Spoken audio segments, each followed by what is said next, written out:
Welcome to Screw the Commute, the entrepreneurial podcast dedicated to getting you out of the car and into the money.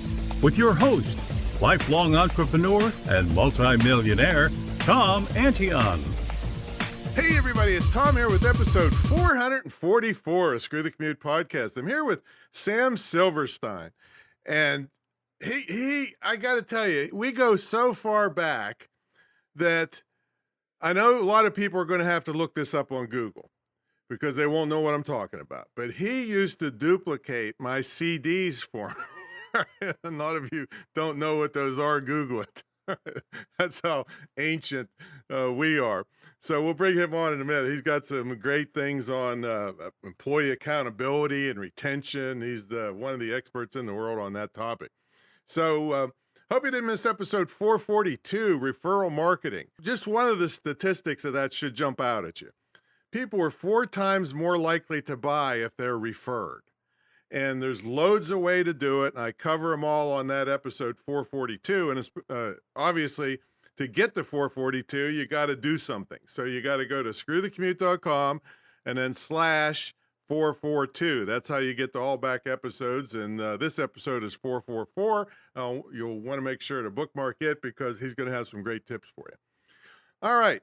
So we got this thing going on with my school. And I'm really, really, really excited about it.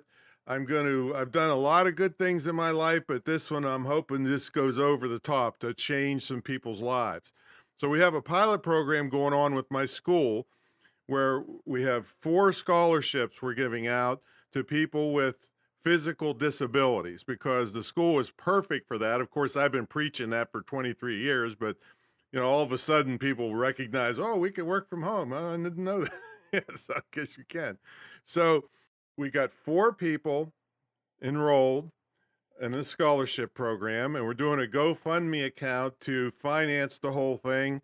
And we're going to hire people with disabilities to help run the program. So I'm going to change the lives of several people. So if you see an announcement on the GoFundMe account that's coming out in a week or so, then please throw in anything. Anything will help, and we're going to change these people's lives. That's for my school, the Internet Marketing Training Center of Virginia. All right, let's get to the main event. Accountability and leadership keynote speaker, Sam Silverstein. His mission is to empower people to live accountable lives, transform the way they do business, and to thrive at extraordinary levels. He works with organizations worldwide, and he helps them build powerful workplace cultures and long-term sustainability.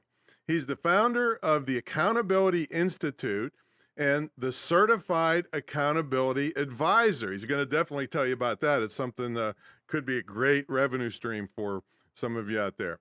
He's the author of 11 books, including I Am Accountable, the other one, Non-negotiable, and there's another one, No More Excuses. Sam, are you ready to screw the commute? You bet I am. You've been screwing the commute for a long time, buddy.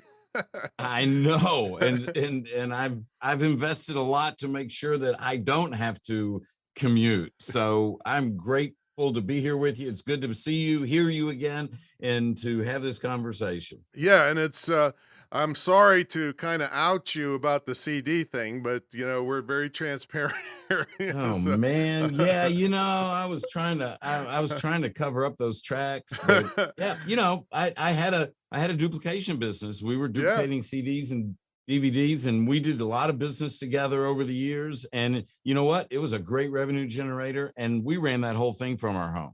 Yeah, and the whole world is jumping on the word pivot now. Well, you got to pivot. It's like if you were a vinyl record person in the old days, or if you were an 8-track manufacturer, it's time to change. So now it's most of the stuff is digital now. So tell everybody what you're doing now. Then we'll take you back and see how you came up through the ranks. Well, as you mentioned, I'm a professional speaker. I've been speaking to organizations, leadership groups, leadership teams of companies and governments around the world for 28 years to be exact. Written 11 books, and my focus is accountability. How do you build accountability individually? How do you build it organizationally? How do you build it in a community? And so what we've done is we've built a process, and now we're out sharing that process so that my mission is to build a more accountable world. It's been quite a journey. So how can a small business use this kind of information on making their employees accountable? And I guess their leaders have to be accountable too. Well, see, that's just it. It's not about making employees accountable at the end of the day. Really, what we've discovered is the reason we struggle with accountability is because we don't know what it is. Accountability isn't leadership trying to manipulate their people to do more. Accountability is leadership taking the responsibility to create an environment that inspires accountability and inspires people to want to be their best. And if you have an organization made up of people who want to be their best, then you are going to be your best as an organization. And so it's exactly what you said. It's about the leader understanding that they're accountable to the people first. And when the leader takes on that commitment and that responsibility, then that changes everything, because they see their people different, they treat their people different, and then ultimately they're going to get a different result. Now, I'd like to read a little segment from one of your books. It's called I Am Accountable, 10 Choices That Create Deeper Meaning in Your Life, Your Organization, and Your World. Here's the excerpt, and I want Sam to expand on it. We struggle with the word accountability. We frequently use it incorrectly. I mean, as though it was interchangeable with the word responsibility. You are about to discover, in his book, responsibility and accountability have two completely different meanings. And what's more, that the positive power generated by accountability is enormous. And just for the record, you are responsible for things, but you are accountable to people. Tell us more about that. I said that? Wow. Yeah. That's pretty, I like that. Or you might have copied like that from somebody. I'm not sure. It's interesting. I love having the opportunity to connect and have these conversations, because whenever I talk to someone about one of my books, they've always read it more recently than I have. Right. But you're right on. I mean, that's very accurate. That's the thing. We're responsible for things. We're accountable to people. That report is not going to hold you accountable. I will. However, I'd rather look at it as a leader will help you be accountable, because that's really the relationship that we want. Holding someone accountable is like putting a gun to their head. Nobody wants to be held accountable. But if you inspire me, if you help me be my best, you help as a leader, you help me grow to my potential, you lead me to that potential, while that takes energy and effort on your part. But if you show you care enough to do that, then what happens? I would never want to let you down. I would never want to leave this organization. Are you kidding me? Tom's always got my back. He looks out for me. He wants me to be the best I can be. And matter of fact, I know that if an opportunity in another organization existed that will allow me to grow even more, he would want me to take that, because I saw him do that with Sue. Now, when you have that kind of track record as a leader, people will march to the ends of the world on your behalf and your organization's behalf. And those organizations, small or large, are the ones that kill the competition. So you're accountable for things. You're responsible for things. You're accountable to people. Accountability is keeping your commitments to people, but I'm not talking about the tactical commitments. I'm talking about the relational commitments. And it's the relational commitments, the non-transactional commitments between people that we make, and many times never even verbalize, but we make them in our minds and in our hearts. That's what builds relationships, and that's what inspires accountability. Yeah, and I never had any formal training in this. I must have got lucky or something, because when people get hired here, which hasn't been many lately, because the other ones have been here so long, but I say, I don't expect you to be here 30 years and get a gold watch out of me. And then they're here 15 years. So they see that I make them twice a week when we have a meeting, I make them tell something, personal improvement that they've done or something. And I'm always interested in their family and their dogs and their kids and all that stuff. And I think that must have something to do with it, that they're staying so long, or they're desperate.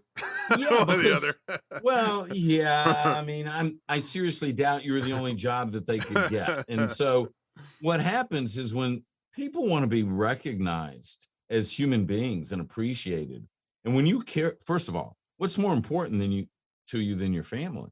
What's more important to your team than their family? Mm-hmm. And don't think that your job, that your company and the job that you're giving someone is more important to them than their family. Because if you do, you're sadly mistaken. Right. And when you show as a leader, as an entrepreneur, as a small business person, as a large business person, when you show that you care about people's families, that means that you care about what's most important to them. Mm-hmm. There is nothing that can replace that kind of connection. Yeah, that's for sure. It's just it's really a beautiful thing when you think of business as just numbers and stuff, but there's so much more. So you've been screwing the commute for a long time, but you did work in two other businesses. But tell us about those and how you transitioned out. They were family businesses, which is interesting, on both sides of the family. Well, yeah, I went from the fire to the frying pan, but I loved it. I worked in a family business with my parents, and then I bought into my father-in-law's business and worked on that side. So I'm well versed on family business and the ups and the downs and the good and the bad. And it's mostly good. I mean, I had two very positive situations. The reason I left the first company is I didn't like the business. I didn't enjoy what the business entailed. And the company that I went to with my father-in-law was a manufacturing business. And that's what I really wanted to do. I wanted to manufacture and distribute a product. And so we manufactured windows and doors. I came into the company. My responsibility was initially was the sales side of it until eventually it became overarching. But we in my time there, we grew the thing over 400%, sold it to a Fortune 500 company, and I was fortunate enough to be able to walk out of there with what I needed behind me to move to the next phase of my life. And how did you take a break after that, or how did you transition to doing what A you're doing what? now? I'm sorry, there's static on the line. Yeah, What, right. a what? Yeah, so the transition was simple. 3 years before we sold the business, I started to write a book, and I started in December, and the goal was by the end of the year to be sending it off to the publisher, to the printer, however it was going to be handled. And that's exactly what happened. At the end of the year, the book went, it was printed. I sent a copy to a trade association, and I was hired to speak in front of 1,500 people. So my first professional speaking job, Tom, was in front of 1,500 people. Wow. I know, insane. Right. And yeah, it took 10 years before I realized that I was finally as good as I thought I was 10 years before, but that's a separate issue. And so that began the transition. So I started speaking while I was actually still involved in ownership in this window and door manufacturing business. And literally somebody came in and said they wanted it more than we wanted it. And so that loud bang that you heard several years back were my keys hitting the desk as I went out the door, because I was ready to move on. I was ready to get out and do what really connected with my purpose, my unique purpose, which is helping people be the best they can be and to reach their potential. Well, I think I've heard you say also, and we kind of touched on it earlier, small business people should not try to fix the employees. They need to fix the leadership, which is them. Well, yeah, that's where everything starts. And first of all, if you need to fix employees, then you hired the wrong employees. And that's not to say that we all can't get better. No, we need to help them grow, but that's not fixing. We need to help our people be the best they can be. There's nothing more rewarding to me than when I work with a leadership team in an organization, and subsequent to that, at some sort of organization-wide event, their spouse is there, and maybe a wife will come up to me and she'll say, my husband's a better person for having worked in this organization. That is what it's about. And that's not fixing someone, but that's helping someone grow to be their best. And that's what a leader should do. And if a leader does that, then you're going to attract the best and you're going to keep the best. If we as leaders are focused on our people, if we as leaders accept the responsibility that we need to be accountable to and for our people, then what happens, we attract the best, we keep the best, we're focused on them, they focus on the numbers, they take care of the bottom line, they make sure we reach the goals or exceed the goals. That's the type of organization I want to build.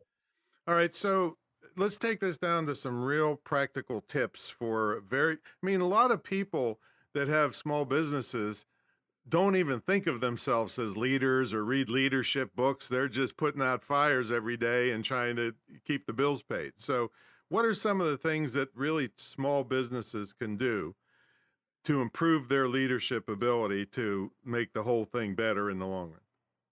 All right. So you're absolutely correct. We get trapped up in working in the business instead of working on the business, and that may be our greatest mistake and challenge as a small business owner.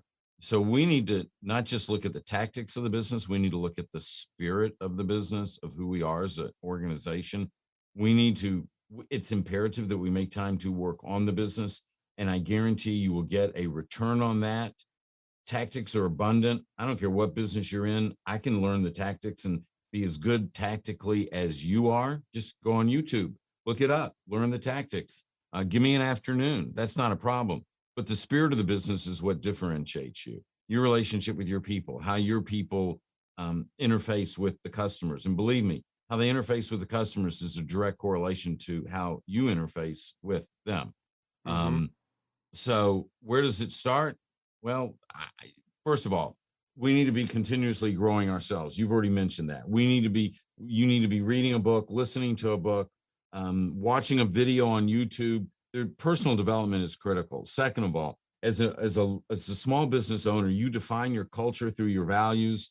Having understanding and having a clear, definitive set, a great set of values, a complete set of values is critical. And if you don't have that, then what happens is you make inconsistent decisions. You get bogged down. People that work around you don't know how to make decisions. Once you have a set of values, you hire to the values, you fire from the values. That is the central piece of what we need in a business. That's what, if I was advising someone, I'd say, you know what, let's sit down and let's talk about what you believe. Let's talk about what you believe as an organization. How do we want to define the sandbox that we're all going to be in? And I would do that through the values. And by the way, Tom, we do have a free values worksheet that we can make available to your listeners. I'm happy to do. Yeah, we want to. We're going to take a short sponsor break. When we come back, we're going to see what a typical day looks like for Sam, and then he's got a really great freebie for you, and he's got an up and coming program that could be a serious revenue stream for a lot of you out there.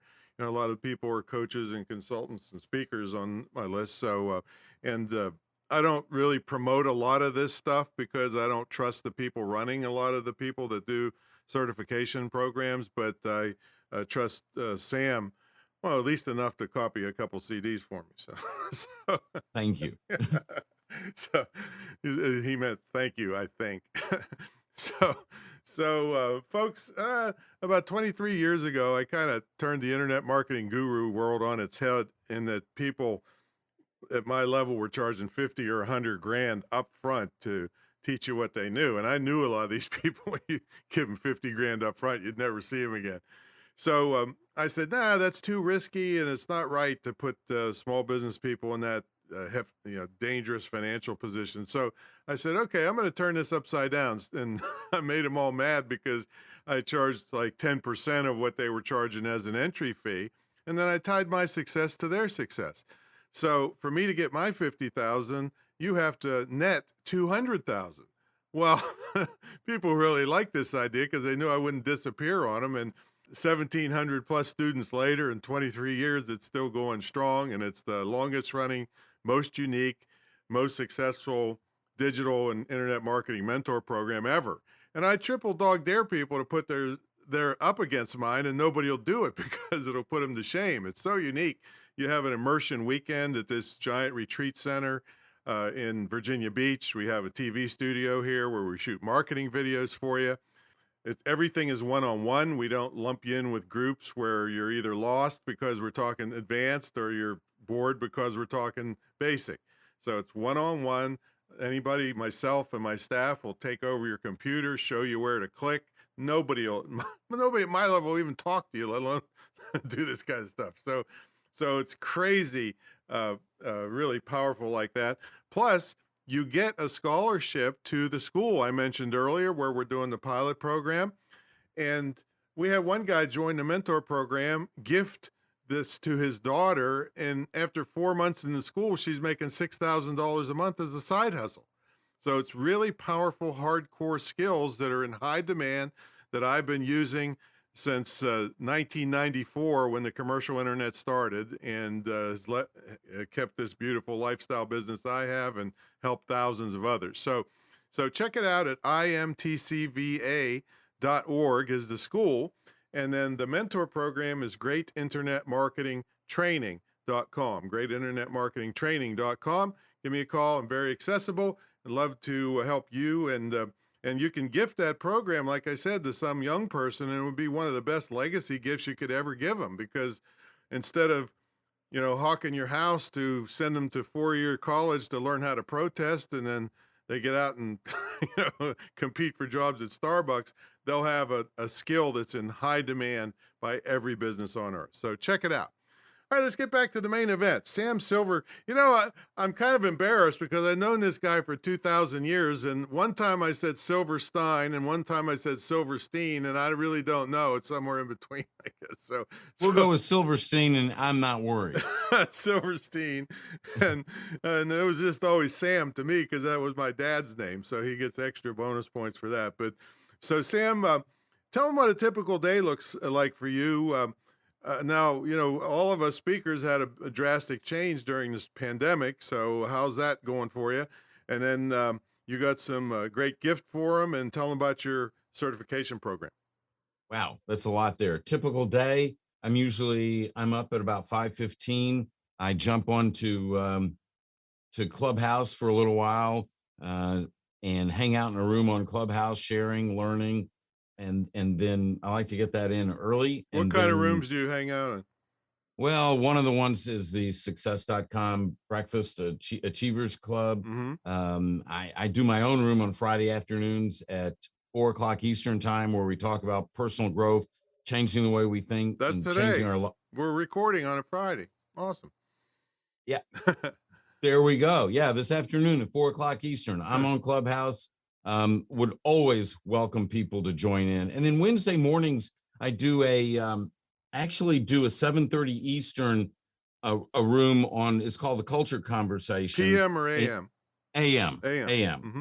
And we talk about workplace culture, how to build a stronger culture in your organization, what erodes the culture, what you can use to build the culture. And so we do that every Wednesday morning, and it's amazing who shows up and joins in the conversation. Look, man, a lot of people have learned a lot about workplace culture just in that once a week meeting that I do. So I do that in the mornings. And then I like to get my workout in. And depending on the time of the year, if it's summer, if it's wintertime, I'll work out over the lunch hour because I want a little more heat in the day. I'm in St. Louis and it can be chilly. But I've built out a pretty elaborate studio here, which allows me to work with and speak to organizations literally around the world. So this week, I worked with one of my large clients in Saudi Arabia, and at the same time, I'm collaborating with someone in the UK. And it's a flat world now. Yeah. So last week I was in Minneapolis. I was on stage for the first time in a year for a speech, which was great. But in the meantime, I've had 2 or 3 other speaking opportunities that I literally handle here in my studio. So I love that. I love I love being on stage, Tom, but I love getting up and being able to come here and not having to travel and not having to deal with that hassle. Oh, tell me about it. I haven't been on a plane in 2 years, and I'm just thrilled about it. I love it. Yeah, especially when you could make as much money from home as you can, killing yourself and getting thrown off planes. Right, exactly. And that's why I've taken, as an author of 11 books, I've really, and let me tell you, I'm starting number 12, and I already have rough outlines on what 13 and 14 could be. I just really believe in this message of accountability and the difference it makes in our lives and the difference it makes in our organizations and the people that work for those organizations. So I want this message out there. My mission is to build a more accountable world. I can't do it by myself. And that's why I founded the Accountability Institute. And that's why we created the Certified Accountability Advisor. And so what we're doing is is licensing individuals to be able to take all this content, this incredible content that I've developed, and present it to their clients, to use it to help their clients grow. And not only are we teaching them what accountability really is, we're teaching them how to present it. We're providing facilitation guides, participant workbooks, PowerPoint slide decks, online training, online assessments, all the tools. If someone just, actually, I was talking to yesterday and they said, oh my God, this little piece could be 500,000 for someone easily in their business. And I'm like, you know what? I never really stopped to think about it because I'm focused on the message, but you're absolutely right. Somebody wants to build a business. This could be the cornerstone. Yeah. And how much could they what's the range of fees that you would get to do one of these gigs? Well, it's interesting. Just the online assessment, if someone's doing a cultural assessment for an organization, they could generate anywhere from $7,500 to $20,000 just doing the assessment. And that's not even a presentation. Last year when COVID hit, we sold a 1 week project with a client that was $150,000. And then this year, I've got another client, for instance, we sold an $85,000 project to. It's incredible the opportunity that's out there if you can make a difference for an organization. Exactly. So now this isn't quite ready for public consumption today as we record this, but you do have a freebie for them, and then they'll be on the list to hear about it when it comes out, right? Yeah, absolutely. So there's a couple of things they can do. One, if they want to work on their values, we have a values worksheet. They can go to samsilverstein.com/values worksheet, and there's a free download to help them work on their values. If they want some insights, I have an accountability assessment. An individual assessment takes 3 minutes, and that's at amiaccountable.com, amiaccountable.com. And those are just a couple of freebies that can be helpful. And once they sign, they'll get on a list, they'll get a notification when we launch, and we're getting pretty close to launching and making this available. And anyone that's really super serious, just from hearing this, just reach out, and it's easy to send an email to advisor@samsilverstein.com. There you go. And we'll have all this in the show notes for you folks, so you don't have to write it down. You can just click on it and hit Sam up. So Sam, good catching up with you, man. Tom, it is great to catch up with you. You've been amazing at helping people move the needle in their business, and you've made a difference. And I've always valued that in watching you up close and from afar. So it's always been an honor to be associated with you. It's great to visit with you today. Anytime you want to talk about accountability, workplace culture, even for small organizations, because it's super critical to deal with this when you're small, you know my number. You're awesome, man. So everybody check out the show notes for all Sam's great stuff. Consider that certification program, because that could be a business in itself. And you hear the kind of money big companies spend on this stuff, and you can still work from your home and screw that commute. That's what I like about it. Bring in the money and screw the commute. Okay, everybody, we'll catch you on the next episode. See you later. And don't forget, help me out to help those people with disabilities when you see the announcement for that. All right, everybody, we'll catch you later.